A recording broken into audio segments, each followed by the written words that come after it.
before Europe had banks, before America even existed. And long before skyscrapers and stock markets, there was an African empire so rich that gold was common, but salt was priceless. This was the Ghana Empire. Now this isn't modern-day Ghana but an ancient superpower in West Africa. And at the very center of this empire was a man whose word was law. A man who controlled gold, armies, trade, and tradition. This is the story of what life was like for a Ghanaian king. The Ghana Empire rose to power around the 6th century, located in what we now know as parts of Mauritania and Mali. Its incredible power came from one thing: gold. Back then, a huge portion of the world's gold came from West Africa. And the Ghana Empire was perfectly positioned, sitting right in the middle of the trade routes connecting North Africa with the gold-rich forests to the south. Massive caravans would cross the Sahara Desert, bringing salt, cloth, horses, and books. And when they left, they carried back gold.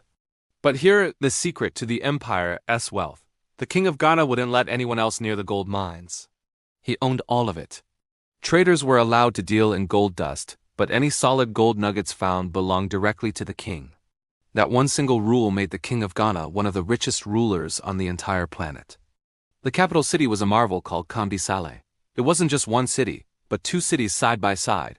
One was the exclusive domain of the king and his court, while the other was a bustling hub for merchants and traders, many of whom were Muslims from North Africa.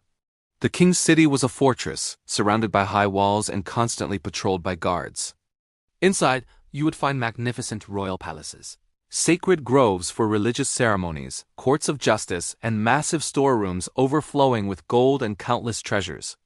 Every single day, traders from as far away as Egypt and Morocco would arrive. And just for the privilege of entering and leaving the empire, they had to pay taxes directly to the king. This is how the king became fantastically rich without ever needing to lift a sword himself. Now, a day in the life of the king was nothing like that of an ordinary man. Every morning, servants would dress him in magnificent robes, intricately embroidered with threads of pure gold. He would wear a golden cap or crown, and his arms and fingers would be adorned with bracelets and rings. He'd sit on a throne with his royal horses and weapons displayed beside him as symbols of his power. When he appeared in public, it was a grand ceremony. Drums would beat to announce his presence. Officials would bow low to the ground. And nobody dared to speak unless the king spoke to them first.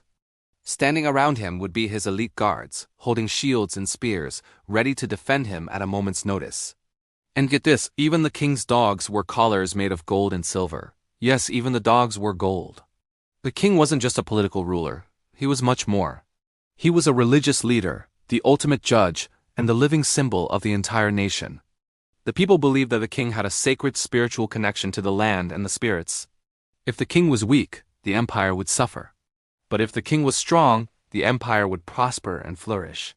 When people had disputes or disagreements, they came before the king's court. His word was final. There was no higher appeal. With a single command, he could reward a person with unimaginable riches, or he could completely destroy a person's entire family name and legacy. That was the extent of his power. An empire this rich naturally attracts enemies. So, the Ghana Empire maintained a massive army, said to have numbered over 200,000 soldiers. This force included infantry, skilled archers, and a powerful cavalry. They didn't have this army because they loved war, but because they understood that wealth needs protection. The army's job was to guard the crucial trade routes, protect the gold fields from invaders, and defend the empire's borders. At its peak, very few enemies dared to challenge the might of Ghana.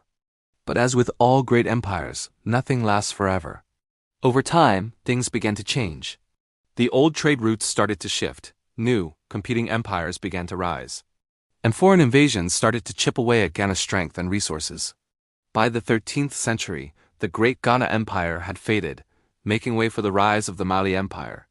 But the Mali Empire inherited Ghana's systems and structure, which later gave rise to Mansa Musa, who would become known as the richest man in all of history.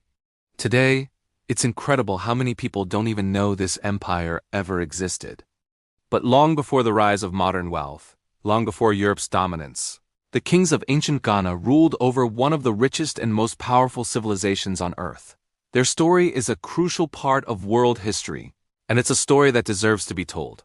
Thanks for watching, and if you enjoyed this journey back in time, be sure to subscribe for more forgotten histories.